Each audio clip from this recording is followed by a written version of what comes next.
You are listening to the Wealth Formula Podcast with Buck Joffrey. Get ready to change your life. Welcome, everybody. This is Buck Joffrey with the Wealth Formula Podcast, coming to you from Montecito, California. And today, before I begin, I want to remind you that there is a website called wealthformula.com. That's where you go if you want to become deeper involved into this community of personal finance, and we do other stuff too, like today, wellness and that kind of thing. There's lots of resources there, lists to sign up, including our accredited investor list. Obviously, we are very active in that area. If you're an accredited investor and you're interested in getting your money off the sideline, go to wealthformula.com, sign up for Investor Club, and get onboarded. Anyway, as for today's show, I want to talk a little bit about something a little bit different. As you know, we don't always talk about personal finance in this show. A lot of times we talk about life because, you know what? It's not just about money. It's about your life. And what's the point of having a bunch of money if if you're not really enjoying yourself, if you're not trying to make your days of value. And so there's this idea that I've had a lot for a while, and which I always kind of thought was funny, is that, there's really a fine line between being a quitter, right? Like in the negative connotations, you're a quitter, and the pragmatic individual navigating life, right? Quitting, of course, in our culture, it has very negative connotations. It's un-American. It's associated with weakness and lack of grit. In reality, however, quitting is often, and I will tell you from personal experience, the best thing that you can do. And the sooner that you can do it, the better off you are. And I'm a good example of a guy who has quit quite a few times, and I would say is much better off for it. I think so. I mean, I don't know. I don't know what the alternative is, but I wasn't happy then doing something, and then now I'm fine. So, for example, when I was in medical school, I was a hardcore student. They used to call people like me gunners, and that was not a good thing to be a gunner. It was like being Darth Vader or something. I was intense. I was intense about my studies, got myself involved with lots of research projects, and became the favorite student of the neurosurgery department. And that was exactly where I wanted to be, because you see, at some point along the line, I decided I wanted to be a brain surgeon. I thought that the brain and the central nervous system were fascinating, very cool, nothing cooler for sure.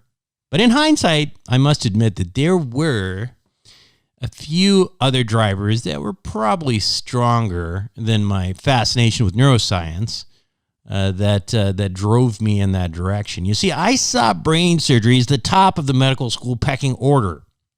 Of course, the idea of being a brain surgeon also appealed to me because of the social bragging rights that came along with it. After all, most people outside medicine are pretty impressed when you tell them you're a brain surgeon. So I did what I had to get into a neurosurgical residency.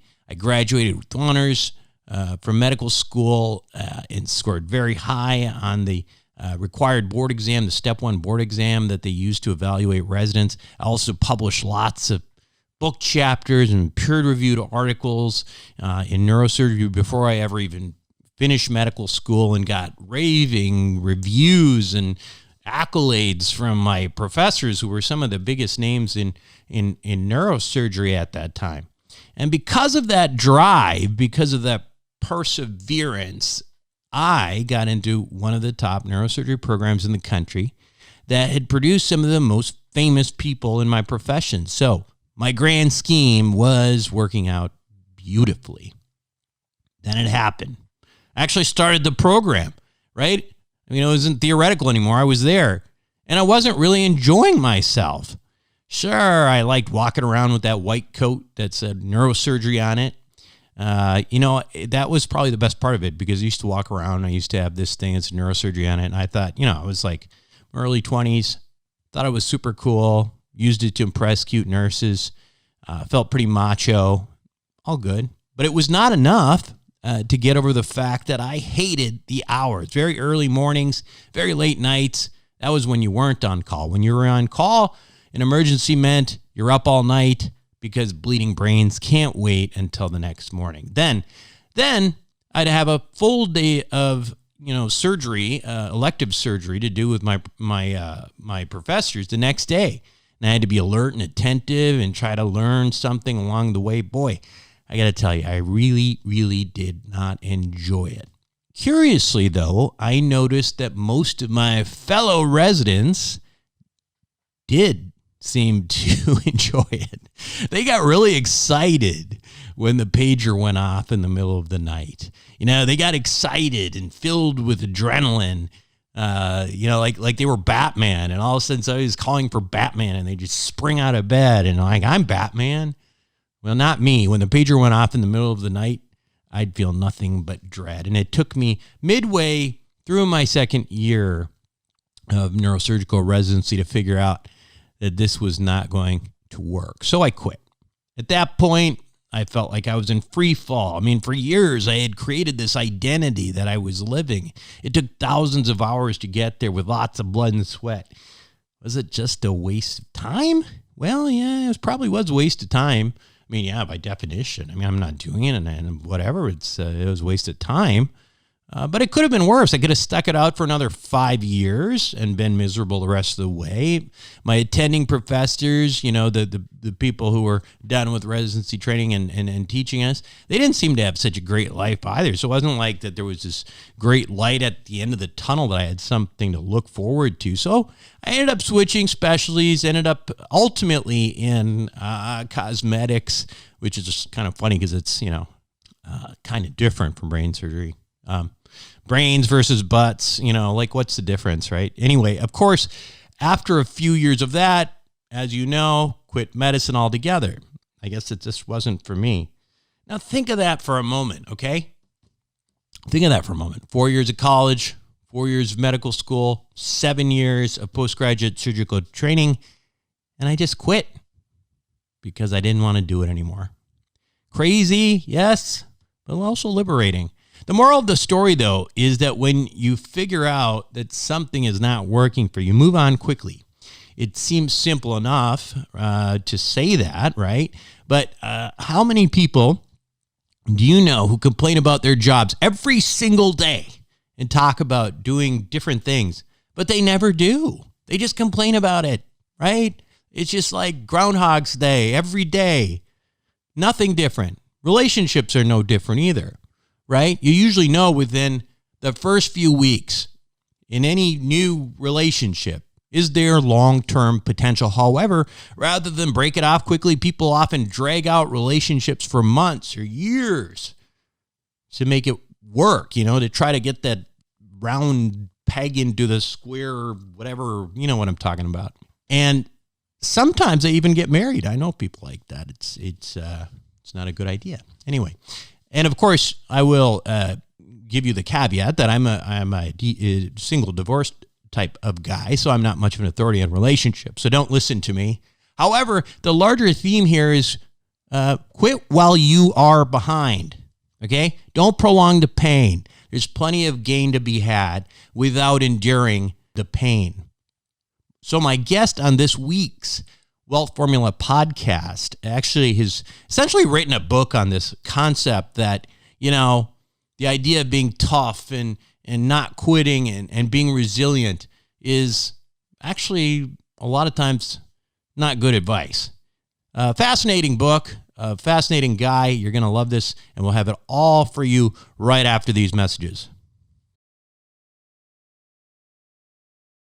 Welcome back to the show, everyone. Today, my guest on Wealth Formula Podcast is Steve Magnus. He is an author, world-renowned expert on performance. Collectively, his books have sold more than 250,000 copies.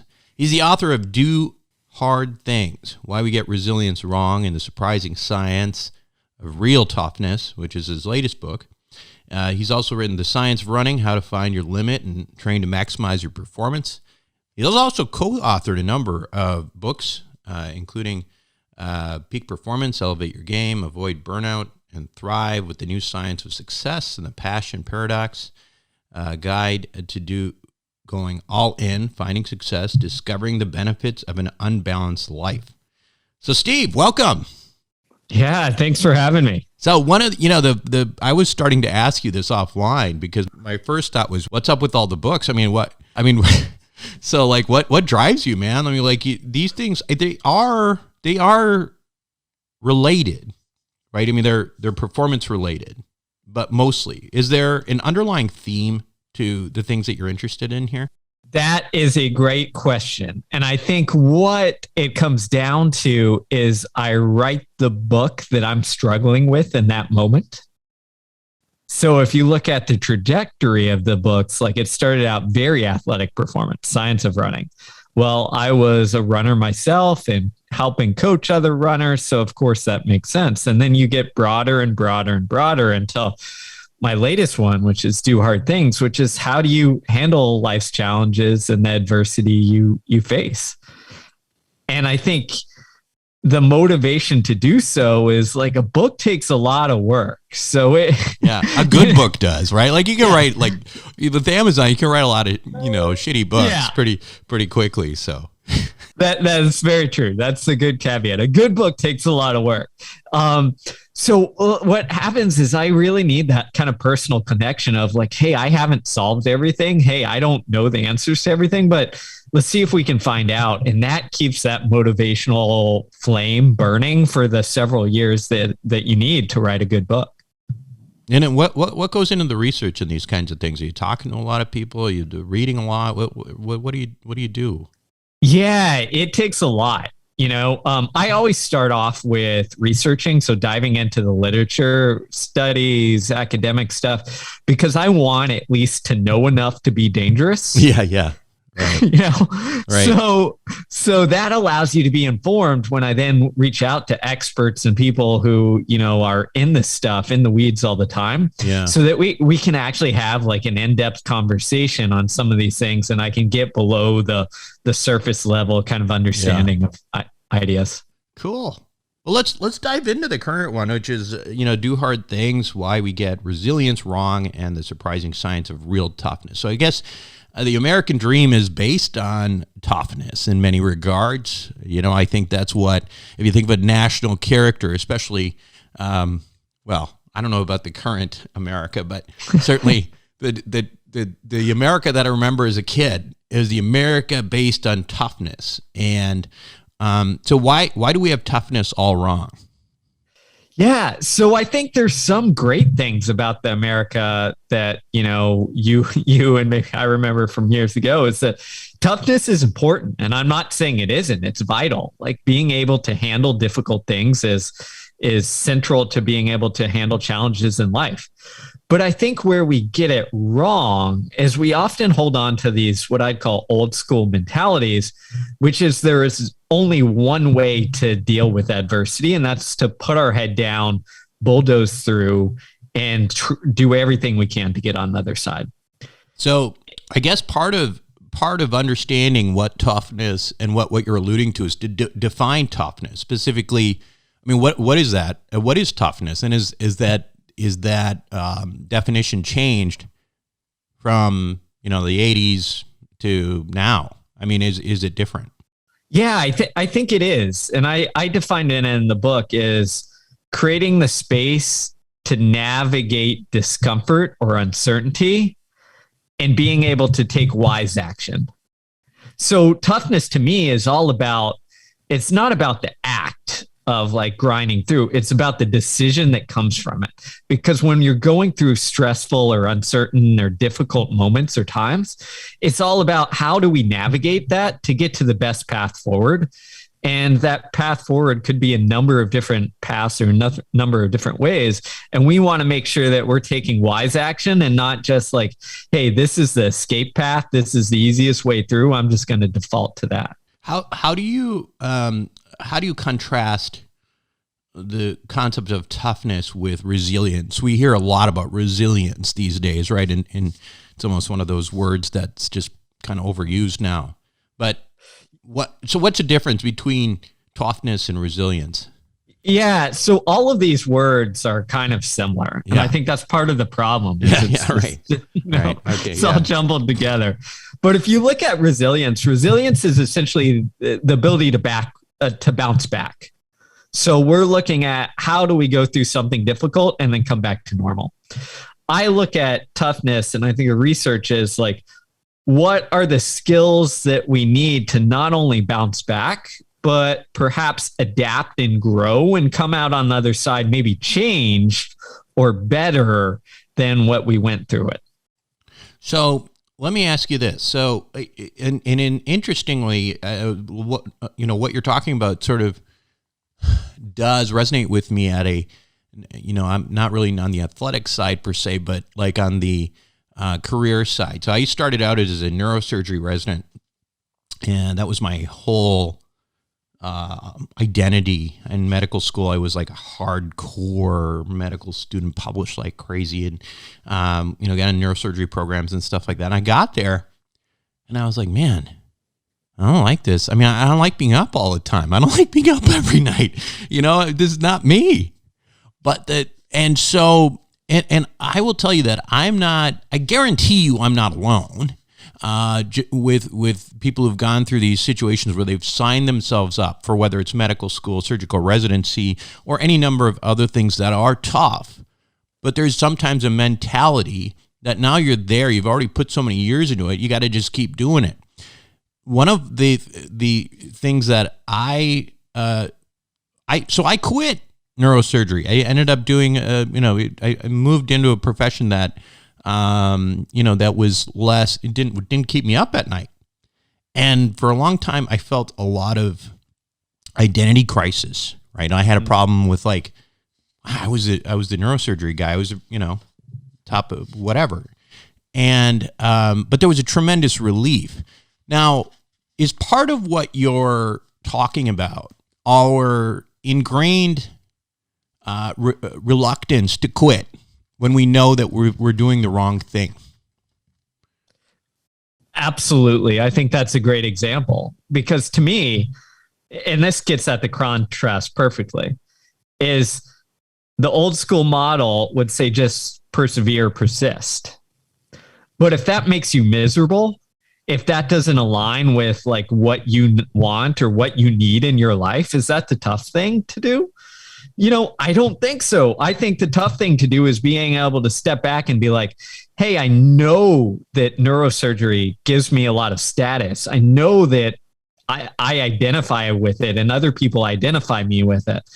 But the tough decision in that moment is to be like, but this doesn't align with my values. This doesn't align with my future. How do I essentially quit? And I think we've created so much of this negativity around quitting, where we see it as, failure, as like, oh, I wasn't good enough. And that's why you experience that identity crisis, because it's like, can I not handle this? Like, what's wrong with me? But in reality, it was probably the best thing you did, because it realigned you with like what your goals, your motivation, all that stuff, and allowed you to thrive as an individual, where maybe if you just persisted and never quit it, you would have been miserable and unhappy and unfulfilled and not able to do all of the great things that you were able to do and are still doing. It's funny because the toughness element of that is at odds with, okay, so, you society and American culture in particular, it's, the value is to do the hard thing, right? And you go back to even Kennedy's speeches, we go to the moon not because it's easy, because it's hard, right? So I think that's great, but I think that the trap we get into sometimes is seeing those types of things as like you have to make sure that they are copacetic with who you are, not just what society thinks. And just because you're capable of something doesn't mean you should do it.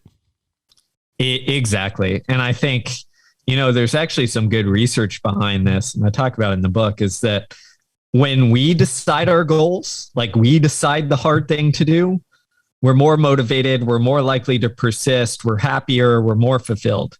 If we feel like those goals are imposed upon us, either by a boss or maybe society telling us this is the way, what happens is, A, we don't persist as well. And then B, we're essentially miserable and our motivation shifts to more kind of a negative, I'm just doing this because I have to instead of I want to. And our happiness, contentment over the long haul go down. So to me, like one of the central things about quote unquote toughness is, yeah, when you find that thing that aligns with what you care about and what you value, like go for it.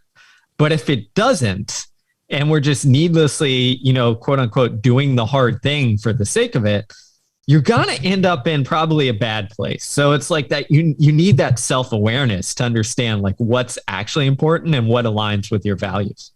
Yeah, it's just, it's funny because it just seems like a lot of times people know pretty quickly that something's not right for them, right? I mean, it even though we may drag something on for years, if you go back and you look at things that you quit or you left or you changed, you knew that it wasn't right for you probably in the first month or two.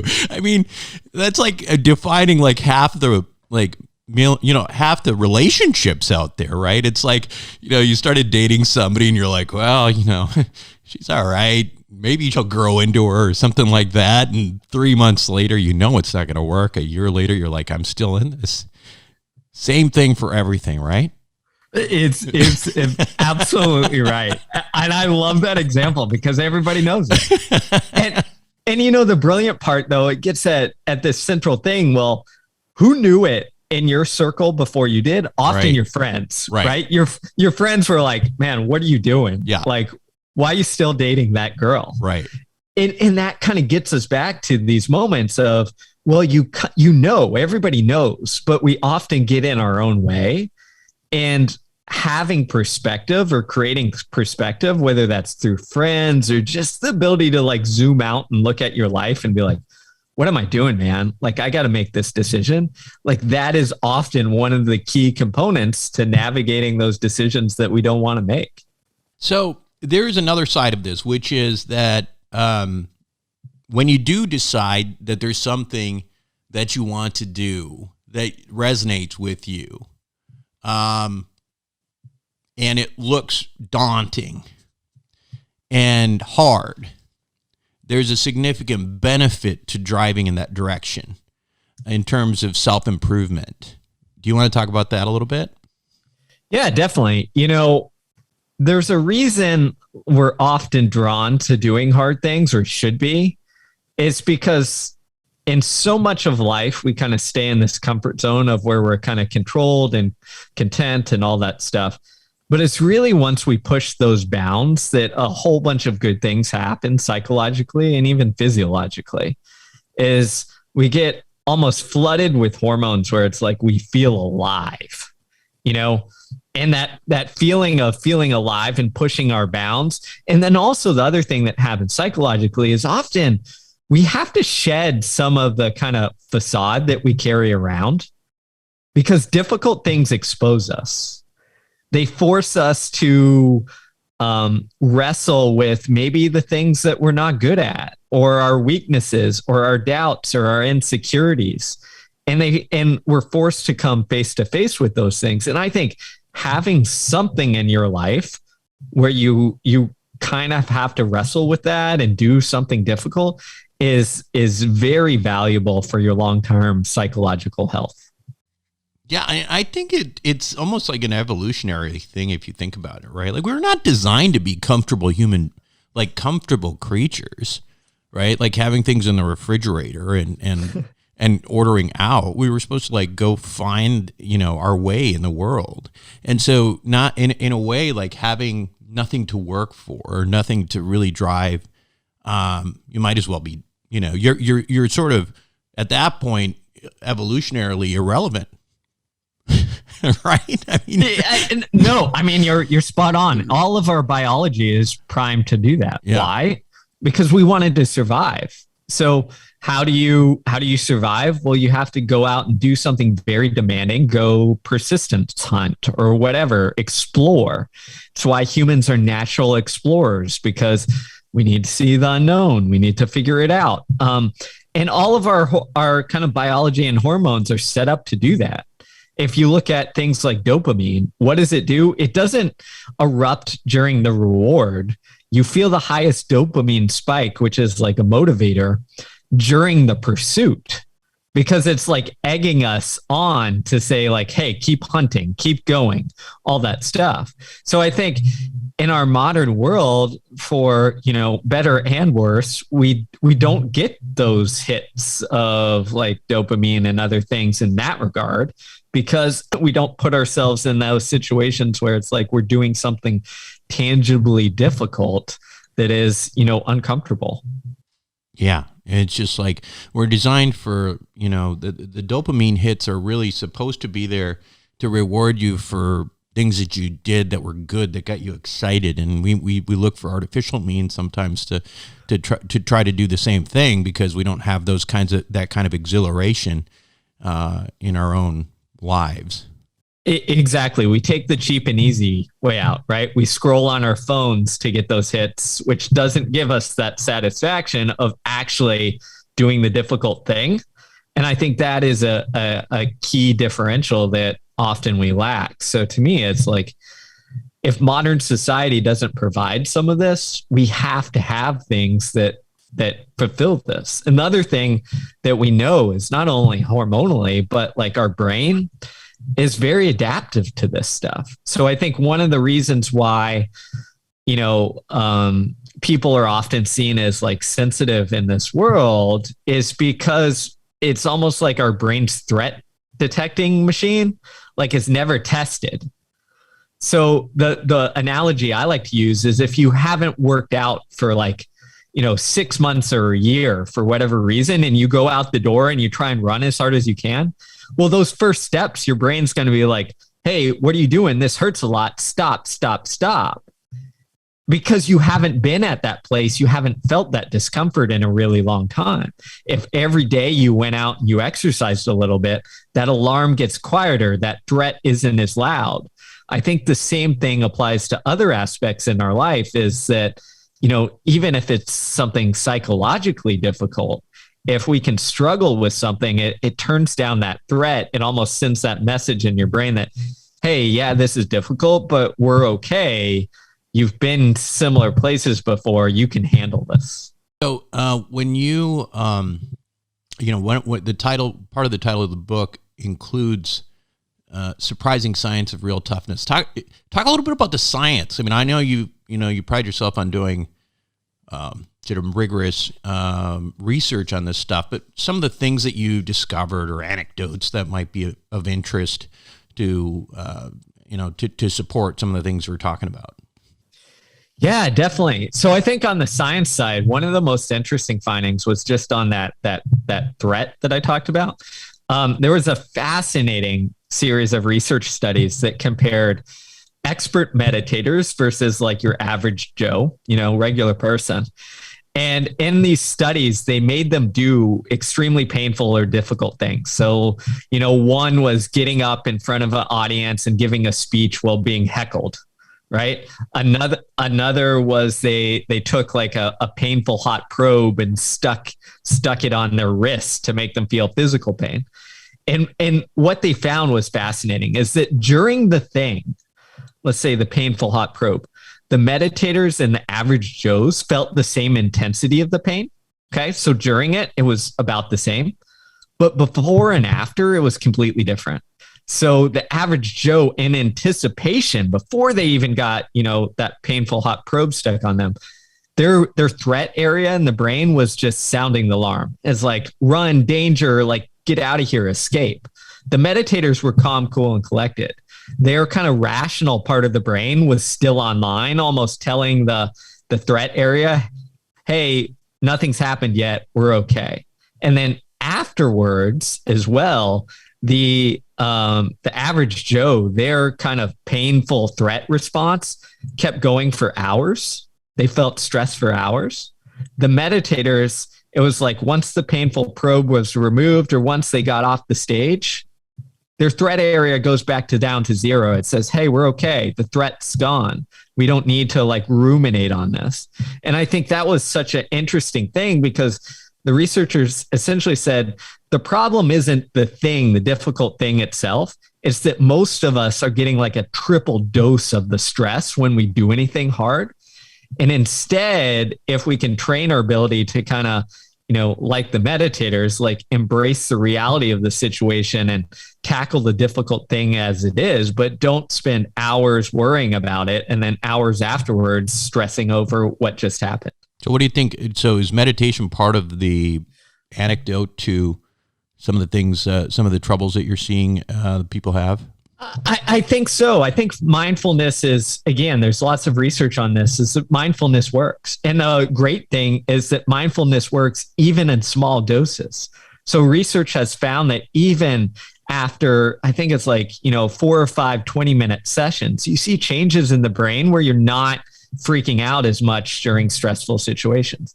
But I would take that a step further is I don't think it's just mindfulness. I think it's anything where you're essentially put in a place where it's you alone in your head having to navigate like that stress, that anxiety, those doubts and those insecurities. That is an opportunity to train to almost just like we would with mindfulness, is like, don't react to it. Learn how to sit with it and kind of be like, okay, I'm just going to accept into this situation instead of freaking out.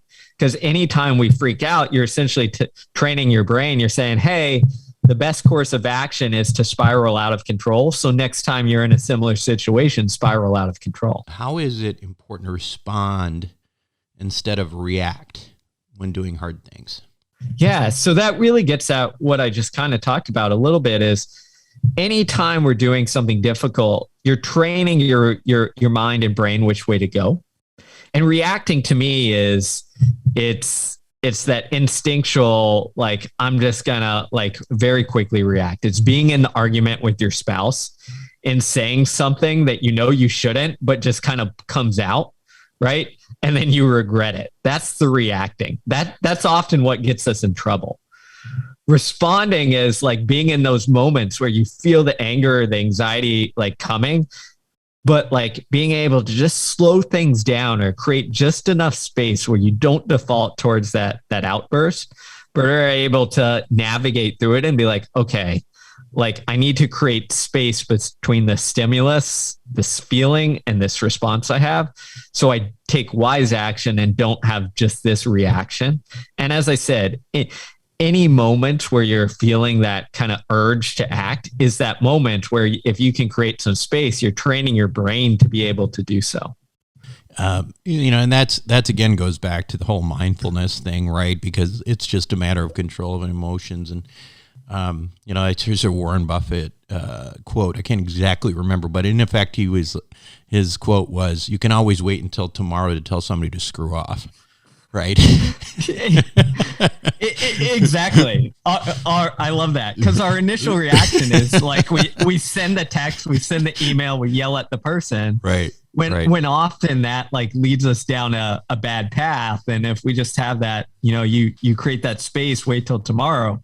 Sometimes you realize, oh man, I should lighten this up a little bit, And in the moment, it just seems like you can't wait till tomorrow, but. And then it's always like, always regret it. That's always. So again, Steve, the book is Do Hard Things, Why We Get Resilience Wrong and the Surprising Science of Real Toughness. I imagine this is available everywhere. Yes, it's available wherever books are sold. Are you on Audible too? I am. Did you read it yourself? I did not. I had the option to, but I couldn't bring it to myself to sit down for, a dozen, 12 hours or whatever it is and just read the thing. Well, I guess that's true. So, and also we can find you additional information at stevemagnus.com. That's with 2 S's. And I know you have a big social media following, Instagram and Facebook and all that as well. Thank you so much for being on Wealth Formula Podcast, man. And, good luck on the book, and I'm sure it'll do great. Well, thanks so much. I really enjoyed this conversation. We'll be right back. Welcome back to the show, everyone. Hope you enjoyed it.